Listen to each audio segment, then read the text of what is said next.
প্রয়াত পঙ্কজ ব্যানার্জি তিনি বলেছিলেন, I believe that the person solely responsible for the firing was none other than the Home Secretary Monish Gupta.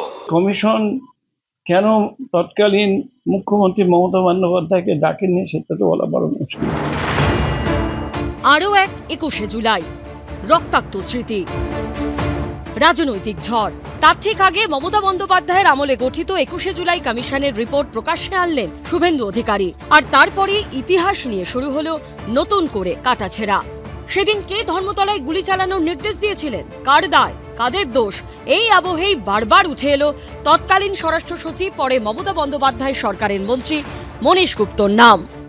প্রয়াত পঙ্কজ ব্যানার্জি তিনি বলেছিলেন, তার স্টেটমেন্টে ইংরেজিতে রেকর্ড করা আছে, when summoned by the commission as the first victim of the 1993 agitation where is sustained head injury, that means late Pankaj Banerjee expressed his inability to depose and gave a statement to the media that I believe that the person solely responsible for the firing was none other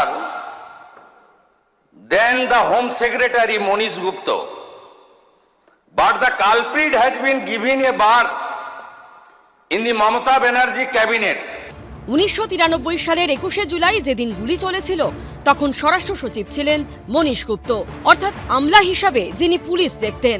পরে এই মনীশ গুপ্তকেই তৃণমূলের প্রার্থী করেন মমতা বন্দ্যোপাধ্যায়, বিধায়ক হন তিনি।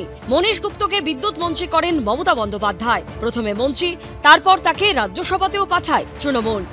এই নিয়ে বারবার সমালোচনার মুখে পড়েছেন মমতা বন্দ্যোপাধ্যায়। বারবার প্রশ্ন উঠেছে, 21শে জুলাইয়ের ঘটনায় যার দিকে বারবার অভিযোগের আঙুল উঠেছে তাকে কি করে মন্ত্রী থেকে সাংসদ করলেন মমতা বন্দ্যোপাধ্যায়? আইন অনুযায়ী প্রয়োজনীয় যথাযথ নির্বাহী তদন্ত এক্সিকিউটিভ ইনকোয়ারি হয়েছিল বলে কমিশন মনে করে না। মহাকরণ থেকে সমস্ত প্রাসঙ্গিক নথিপত্র কেন পাওয়া যাচ্ছে না তা গ্রহণযোগ্য বলে মনে করা হয়নি। তিনি তথ্য সরবরাহ করেননি,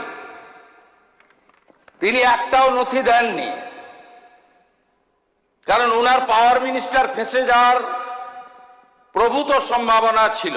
মনীশ গুপ্ত নিশ্চিতভাবে হোম সেক্রেটারি ছিলেন। আপনাদের খেয়াল রাখতে হবে যে এই ধরনের কোনো ঘটনায় এগুলো কিন্তু সমস্তটাই রাজনৈতিক শক্তি যারা থাকেন, এটা হোম সেক্রেটারি তিনি নির্দেশও দিতে পারেন না, তিনি রিপোর্টও লিখতে পারেন। সেখানে কিন্তু হোম মিনিস্টার কোন পার্টি সরকারে রয়েছে, কোন পার্টি কে পুলিশ মন্ত্রী বা মুখ্যমন্ত্রী, এটা রাজনৈতিকভাবে স্থির হয়।